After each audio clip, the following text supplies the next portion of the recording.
दोस्तों, आज मैं आपके सामने एक ऐसी मूवी लेकर आया हूँ जिसके थिएटर में लगते ही मानो भूचाल सा आ गया था।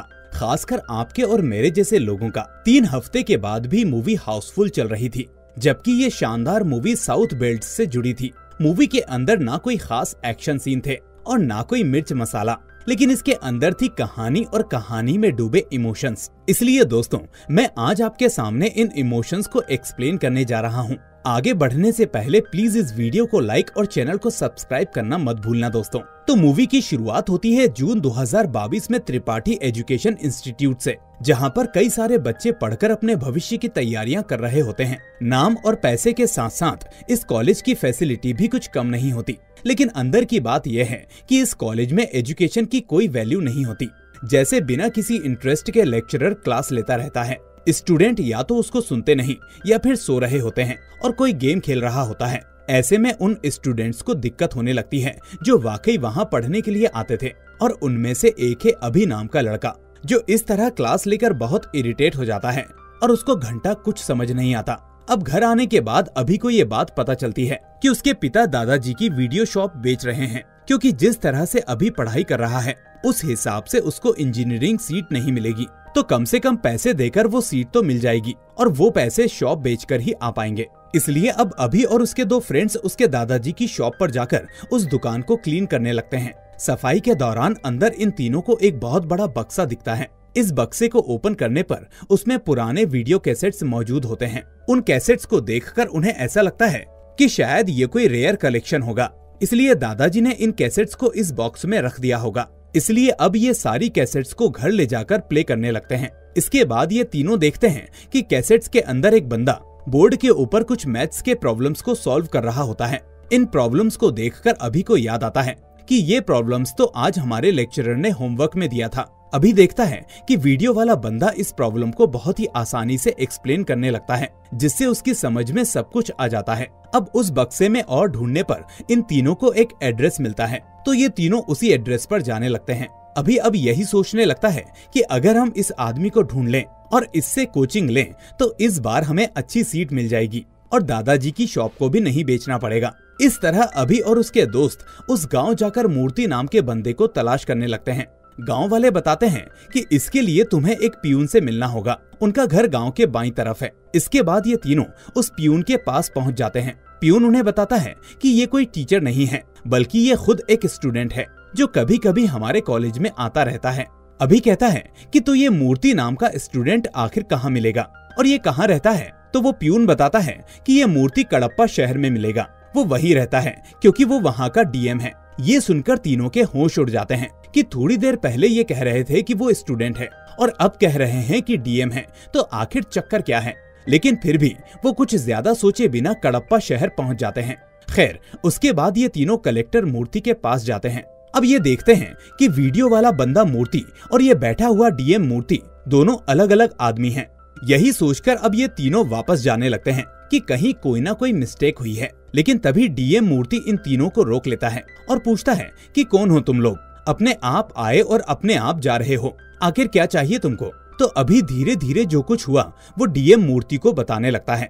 डीएम मूर्ति अभी के दादाजी का नाम सुनते ही बहुत खुश हो जाता है। उसके बाद अभी डीएम मूर्ति को कैसेट दिखाकर कहने लगता है कि इस वीडियो में जो लेक्चरर है, हम लोग उनसे मिलना चाहते हैं, उनसे ट्यूशन लेना चाहते हैं। ये सुनकर डीएम मूर्ति बहुत इमोशनल हो जाता है और कहता है कि ये कोई और नहीं बल्कि मेरे गुरु हैं। डीएम मूर्ति अब उन्हें अपने केबिन में अपने गुरु की फोटो दिखाता है और कहता है कि ये है मेरे गुरु बालू सर। और यहाँ से कहानी फ्लैशबैक में जाती है, जहाँ मूर्ति उन तीनों को बालू सर के बारे में बताने लगता है। बात होती है सन 1993 की, जहां हमारा देश लगातार आगे बढ़ रहा था। स्पेशली एजुकेशन के बारे में बात करें तो हर कोई पढ़ाई कर रहा था, जिसकी वजह से इंजीनियरिंग और एमबीबीएस के कोर्सेज की डिमांड काफी बढ़ गई थी। इस वजह से देश में हो रहे इस बदलाव को देखते हुए कुछ बड़े बिजनेसमैन एजुकेशन को भी बिजनेस बनाने में लगे हुए थे, जिस वजह से वो हर एक जगह पर प्राइवेट कॉलेजेस और इंस्टीट्यूशंस को बनाकर लोगों से ज्यादा फीस लेने लगे थे। और धीरे धीरे इस चीज का बुरा असर गवर्नमेंट कॉलेजेस पर पड़ना शुरू हो गया था,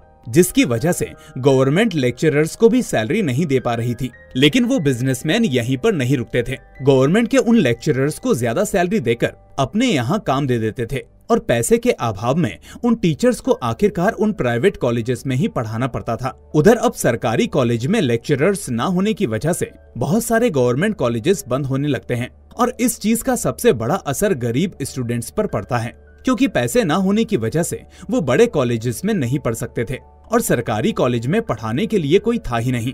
अब कुछ पार्टी वाले इसके खिलाफ धरना भी करने लगते हैं और ऐसे धरने श्रीनिवास त्रिपाठी पर बहुत भारी पड़ने लगे, जो असल में प्राइवेट जूनियर कॉलेज का प्रेसिडेंट था। इसलिए श्रीनिवास मिनिस्टर से मुलाकात करके एक डील करता है और जब गवर्नमेंट प्राइवेट कॉलेजेस पर जियो लाने ही वाली होती है, तभी श्रीनिवास अपने एक और प्लान को मीडिया के सामने रखता है। वो कहता है कि जो भी गवर्नमेंट कॉलेज किसी भी वजह से बंद हो जाएगा, वो सारे कॉलेजेस त्रिपाठी इंस्टीट्यूट गोद ले लेगा।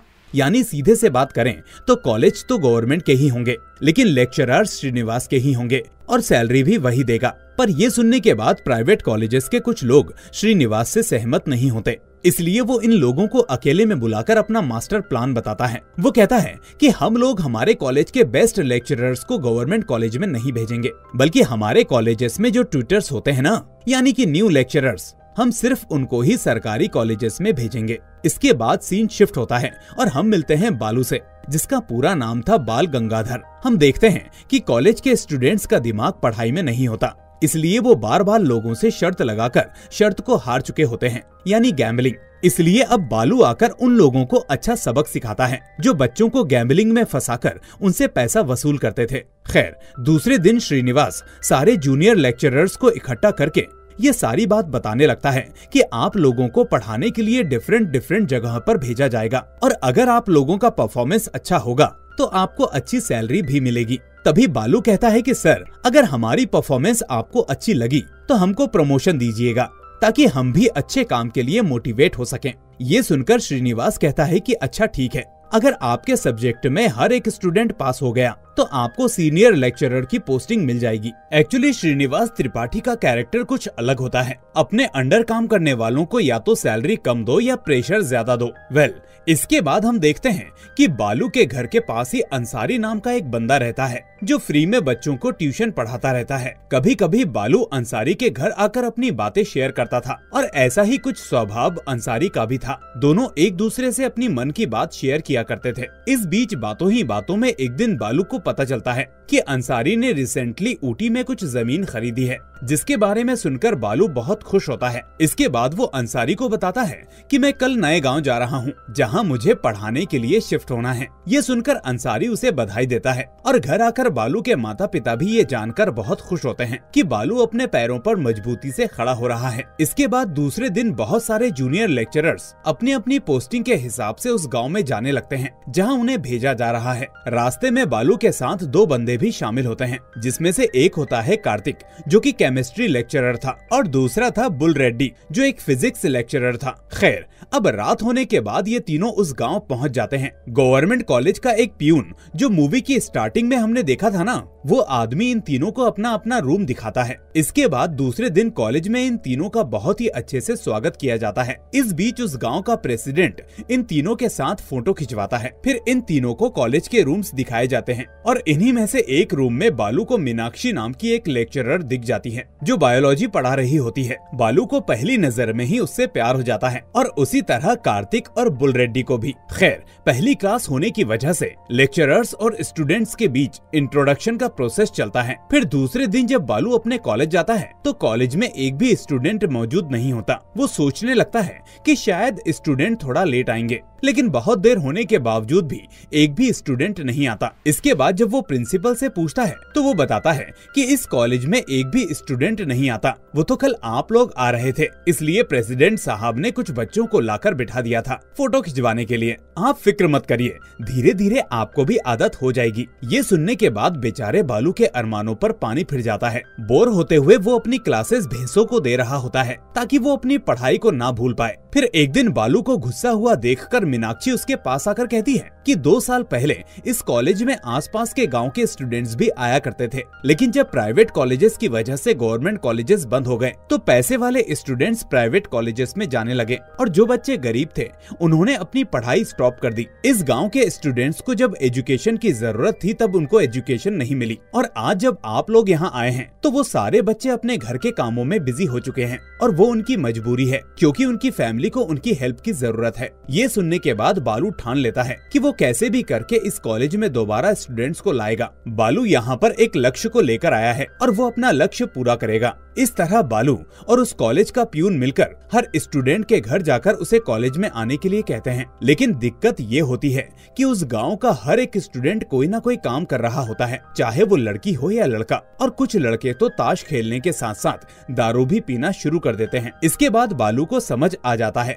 कि ऐसे काम नहीं चलेगा, इसलिए वो उस गांव के प्रेसिडेंट के घर जाकर एक छोटा सा फेवर मांगता है कि प्लीज कल आप सारे गांव वालों को पंचायत पर बुला लीजिए। अब प्रेसिडेंट उसकी बात मान जाता है और दूसरे दिन सारे गांव वाले पंचायत पर आ जाते हैं। यहाँ बालू गांव वालों से पूछता है कि आप क्यों अपने बच्चों को कॉलेज नहीं भेज रहे, आपके बच्चे पढ़ेंगे तो आगे बढ़ेंगे। ये सुनकर गांव वाले कहते हैं कि अरे सर, आप क्या बात कर रहे हो, बच्चे पढ़ाई करते हैं कमाने के लिए और वो कमाई हमारे बच्चे अभी से कर रहे हैं, तो पढ़ने की क्या जरूरत है। इसके बाद प्रेसिडेंट उस गांव के पुलिस वाले का भी एग्जाम्पल देने लगता है कि ये इंस्पेक्टर साहब हर महीने 4000 रुपए कमाते हैं और वो देखिए सर दारू की दुकान, वहाँ पर काम करने वाला हर आदमी रोज 500 रुपए कमाता है। देखा आपने इन दोनों की कमाई में कितना फर्क है। प्रेसिडेंट की इस बात को सुनने के बाद नादान गांव वाले तालियां बजाने लगते हैं और ये देखकर अब बालू उन गांव वालों को अब्दुल कलाम साहब की कहानी बताता है कि अगर उस दिन अब्दुल कलाम अपने फादर के साथ कमाने के लिए जाते तो आज वो इतने ग्रेट इंसान नहीं बनते और ना ही देश के राष्ट्रपति। इसके बाद वो प्रेसिडेंट से कहता है कि सर,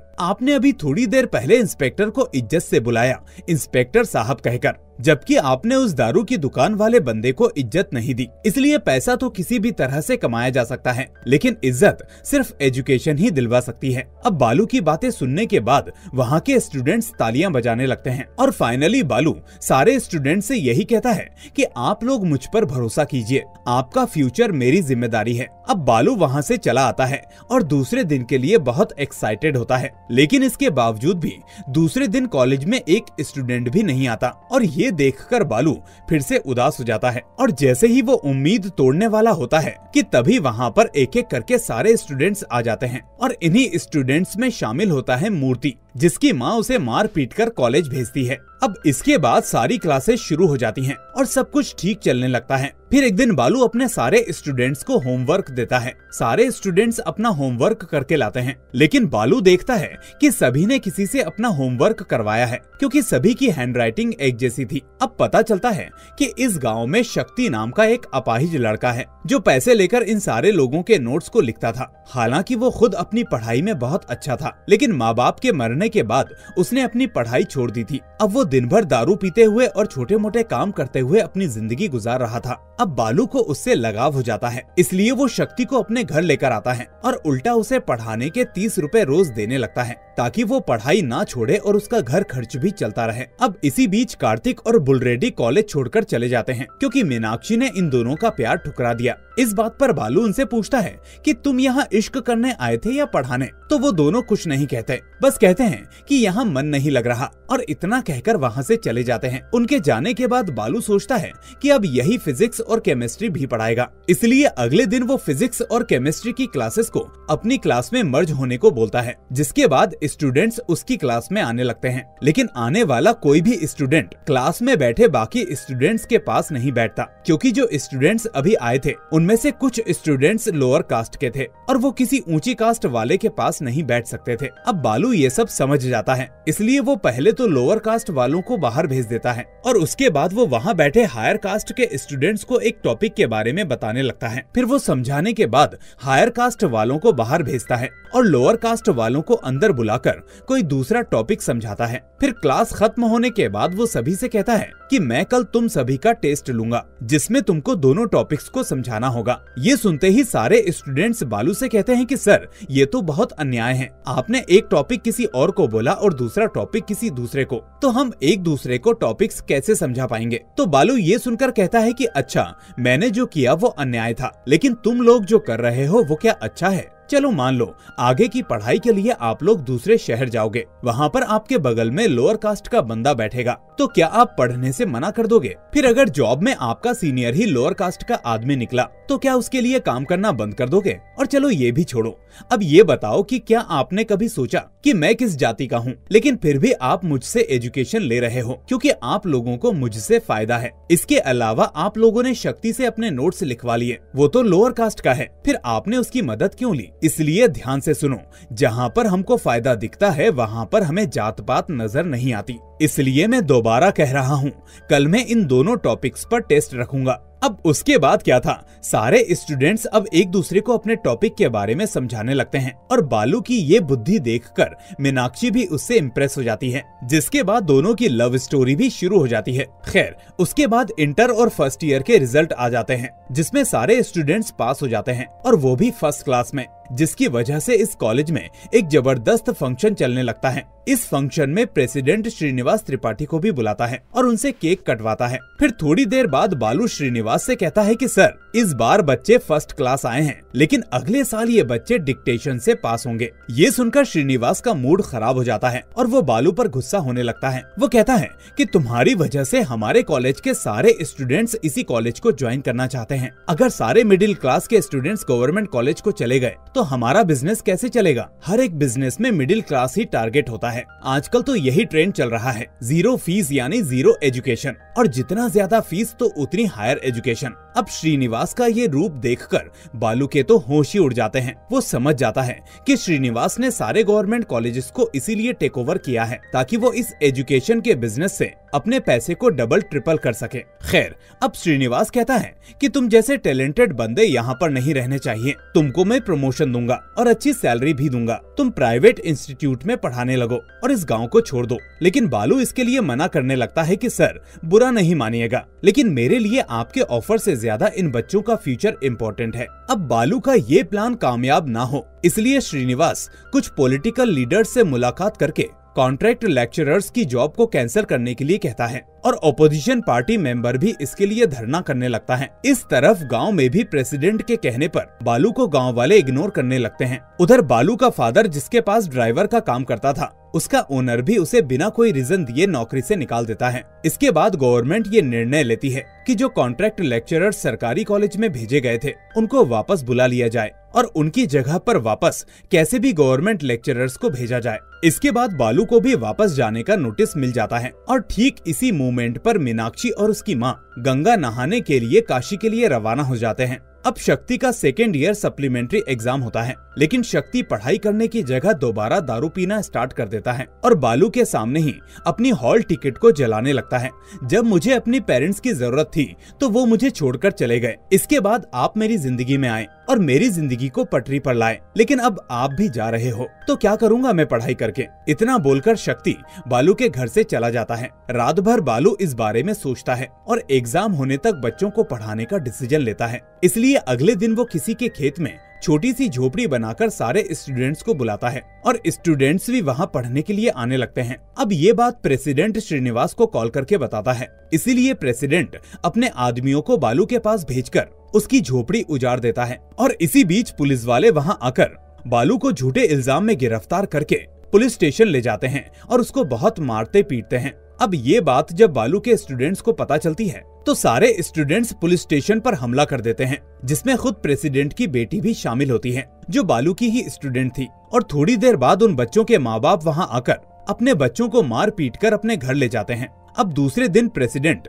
गांव में ये ढिंढोरा पिटवाने लगता है कि बालू को किसी दूसरे बंदे की जमीन हड़पने के जुर्म में गांव से बेदखल किया जा रहा है। गांव के सभी बच्चे इस खबर को सुन रहे होते हैं, लेकिन वो अपने पेरेंट्स के खिलाफ जाकर बालू की मदद नहीं कर पाते। इसके थोड़ी देर बाद पुलिस वाले बालू को वहां ड्रॉप करते हैं जहां वो उस गांव में रह रहा था। अब तक बेचारा बालू बहुत जख्मी हो चुका होता है। सभी बच्चे अपने गुरु को देखकर मन ही मन रो रहे होते हैं। वो जानते थे कि ये सब वो उनके लिए ही कर रहा था, लेकिन आज वो बच्चे अपने गुरु के बचाव में कुछ नहीं कर पा रहे थे। खैर, अब बालू के सामान को बाहर पटक दिया जाता है, जिससे उसके कपड़े इधर उधर बिखर जाते हैं। फिर जब प्रिंसिपल बालू की हेल्प करने के लिए आगे बढ़ता है तो गांव वाले उस प्रिंसिपल को रोक देते हैं, क्योंकि रूल के हिसाब से कोई भी आदमी अब बालू की हेल्प नहीं कर सकता। इसलिए बेचारा बालू खुद अपने कपड़े अपनी पेटी में रखने लगता है। पिटाई की वजह से उसके पैर पर चप्पल भी मौजूद नहीं होती। बहुत कोशिश करने के बाद वो समझ जाता है कि वो उस बक्से को लेकर नहीं चल पाएगा,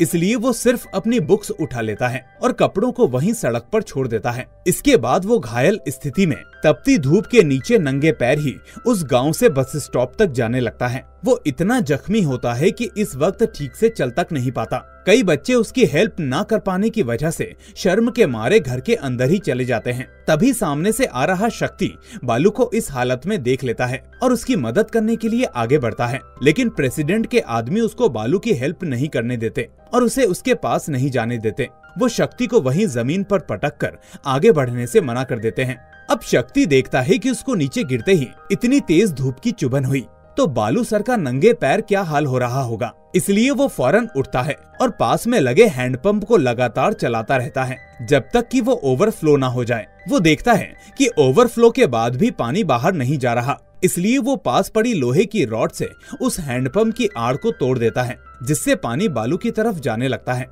अब वो पानी और तेजी से जाए, इसके लिए शक्ति वापस हैंडपंप चलाने लगता है और इतनी तेज हैंडपंप चलाता है कि पानी सीधा बालू के पैर तक पहुंच जाता है, जिससे उसको थोड़ी राहत मिलती है। दोस्तों, ये सीन इतना अच्छे से लिखा और फिल्माया गया है कि आप भले ही इसको किसी भी भाषा में देखें, इसके अंदर के इमोशंस आपको एक ही भाषा समझाएंगे और वो होगी गुरु और शिष्य के बीच की भाषा। अब ये देखकर वो गुंडे फिर से शक्ति को पीछे हटाने लगते हैं, जिसके बाद वो गुस्से में सभी बच्चों से कहता है कि भूल गए ये वही आदमी है जिसने हमको पढ़ाया। आज वो जो कुछ भी झेल रहा है वो हमारी वजह से झेल रहा है। उसके पैर धूप में जल रहे हैं और तुम खड़े खड़े देख रहे हो। कितने कायर हो तुम लोग जो अपने घरों में छुपकर बैठे हो। तुम लोग इंसान हो या गुलाम जिनके अंदर अपनी कोई आत्मा नहीं। ये सुनकर एक एक करके सभी बच्चे अपने घरों से बाहर आने लगते हैं, जिसमें प्रेसिडेंट की बेटी भी होती है। एक लड़का फौरन अपने गुरु के लिए चप्पल बनाता है, जो कि मोची का काम करता था। बाकी बच्चे फौरन एक दूसरे को देखकर अपने गुरु की तरफ भागने लगते हैं।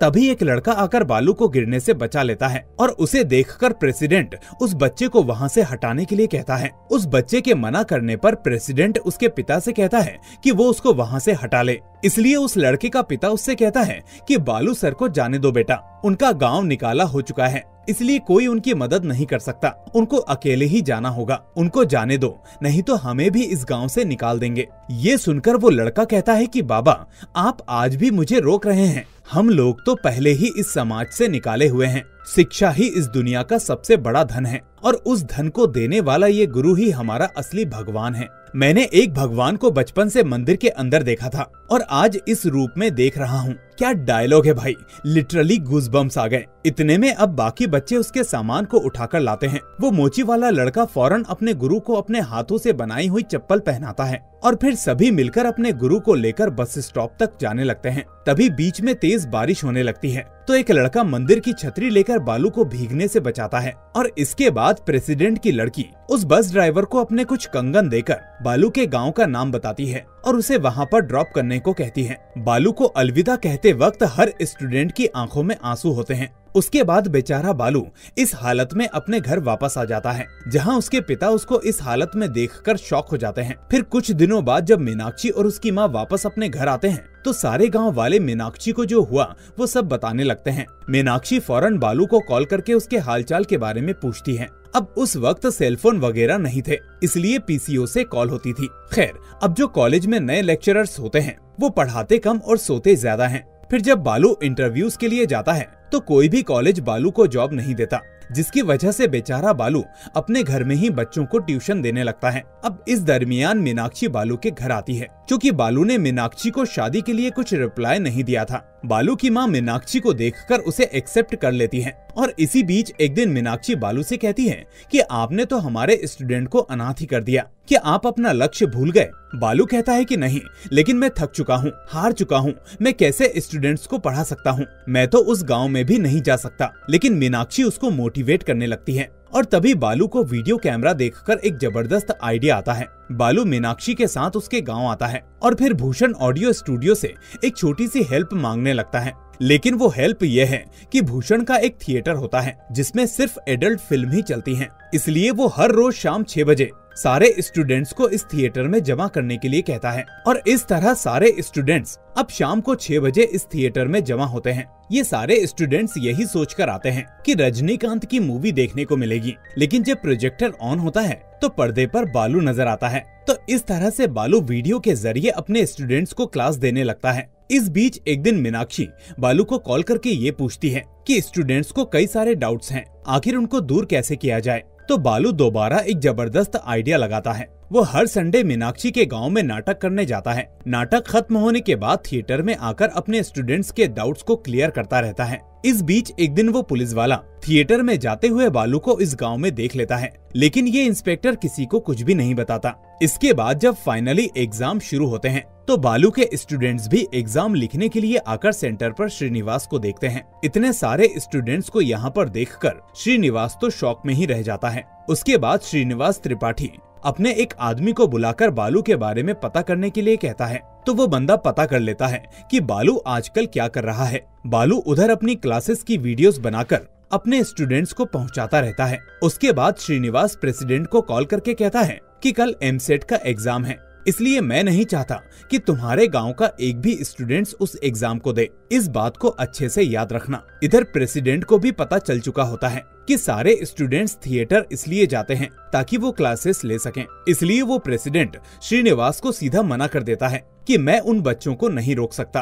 अब दूसरे दिन इस गांव के सारे स्टूडेंट्स एमसेट का एग्जाम देने अपने सेंटर जाने लगते हैं कि तभी वहां पर श्रीनिवास के आदमी आकर उस बस को रोकने लगते हैं। इन गुंडों को देखकर मीनाक्षी कहती है कि कोई भी बच्चा अपनी सीट से नहीं हिलेगा, सारे लोग एग्जाम की प्रिपरेशन करते रहो। अब असल बात ये होती है कि इस बस में बालू भी मौजूद होता है और वो भी सर्वपल्ली राधाकृष्णन के गेटअप में। अब वो गुंडे आते हैं तो बालू की उनसे बहुत ही जबरदस्त फाइट होती है, लेकिन फाइट के दौरान वो गुंडे इस बस के डीजल टैंक में मिट्टी भर चुके होते हैं, इसलिए बस आगे नहीं बढ़ पाती। ये देखकर अब बेचारा बालू बहुत रोने लगता है कि इन बच्चों को आखिर एग्जाम हॉल तक कैसे पहुंचाया जाए। तभी इस रास्ते से कुछ बैलगाड़ियां गुजरने लगती हैं जो अपना अनाज बेचने जा रही थी। बालू इन्हीं लोगों से बहुत रिक्वेस्ट करके आखिरकार उन सारे स्टूडेंट्स को उनके सेंटर पहुंचाने लगता है और अंत में सभी के रिजल्ट्स की घड़ी आती है तो हर एक स्टूडेंट को अच्छे से अच्छा रैंक मिलता है। किसी को इंजीनियरिंग में सीट मिलती है तो किसी को एमबीबीएस में, और इन सारे स्टूडेंट्स में से ये डीएम मूर्ति टॉप पर होता है। और यहाँ हमें पता चलता है कि वो मूर्ति कोई और नहीं बल्कि वो अपाहिज लड़का शक्ति था। उसका डॉक्यूमेंट का नाम मूर्ति ही होता है और इस वक्त वो कलेक्टर बन चुका होता है। असल में मूर्ति ही बालू के कैसेट्स को डिलीवर करता रहा और साथ में अपनी पढ़ाई भी करता रहा। सारे स्टूडेंट के रिजल्ट सुनने के बाद बालू मंदिर में आकर नारियल फोड़ने लगता है और उधर श्रीनिवास हर एक स्टूडेंट के पास आकर उनको लालच दिखाकर यही कहता है कि इनकी रैंक इसके इंस्टीट्यूट की वजह से आई और आगे की पढ़ाई की जिम्मेदारी भी ये खुद उठाएगा। और ऐसा कहकर वो सभी से एक कॉन्ट्रैक्ट पर साइन करने के लिए कहता है। सारे स्टूडेंट्स ये साइन कर भी देते हैं क्योंकि एक्चुअली बालू ने ही अपने सारे स्टूडेंट्स से कहा था कि तुम सारे लोग उस कॉन्ट्रैक्ट पेपर पर साइन कर दो। जब श्रीनिवास तुम्हारे घर की दहलीज पर आया तभी तुम सभी लोग जीत गए। पैसा उसका जाएगा लेकिन तुमको चाहिए एजुकेशन, इसलिए भरने दो उसको पैसा, हमारा क्या जाता है। इस तरह से बालू के कहने पर ही ये सारे स्टूडेंट्स साइन कर देते हैं। इसके अलावा स्पीच के दौरान भी सारे स्टूडेंट्स त्रिपाठी एजुकेशन इंस्टीट्यूट का ही नाम लेते हैं और इसके बाद हर साल ये सारे स्टूडेंट्स अपने कॉलेज जाकर विजिट करते रहते हैं। खैर, अब दूसरे सीन में ऊटी के अंदर एक बच्चे को दिखाया जाता है जो रास्ते पर पड़े हुए पेपर्स को उठा रहा होता है। इन पेपर्स को बेचकर वो बच्चा अपनी भूख मिटाता रहता है, लेकिन हम देखते हैं कि इस बच्चे को पढ़ना आता है। वो उन्हीं पेपर्स में से एक क्वेश्चन पेपर को लेकर फिलअप करने लगता है और शॉकिंगली इस बच्चे के बगल में ही बालू बैठा होता है जो इस बच्चे को लेकर ऊटी के अंसारी स्कूल में दाखिला दिलवा देता है। अंसारी शब्द से आपको कुछ याद आया दोस्तों? जी हाँ, बालू का दोस्त अंसारी जिसने ऊटी में कुछ जमीन को खरीदा था। अब ये सारी जमीन अंसारी ने बालू के नाम कर दी थी और यहाँ पर बालू फ्री में एजुकेशन दे रहा था। फाइनली अब हमें ये कोटेशन सुनने को मिलता है कि एजुकेशन भगवान के प्रसाद की तरह लोगों में बांटना चाहिए। और इसी के साथ ये शानदार मूवी यहीं पर दी एंड हो जाती है। तो दोस्तों, आपको ये मूवी कैसी लगी मुझे कमेंट करके जरूर बताएं। साथ ही इस वीडियो को लाइक करके चैनल को सब्सक्राइब भी कर लें। अब मैं मिलूंगा आपसे अगली ऐसी ही शानदार मूवी के साथ। Till then, take care and thanks for watching.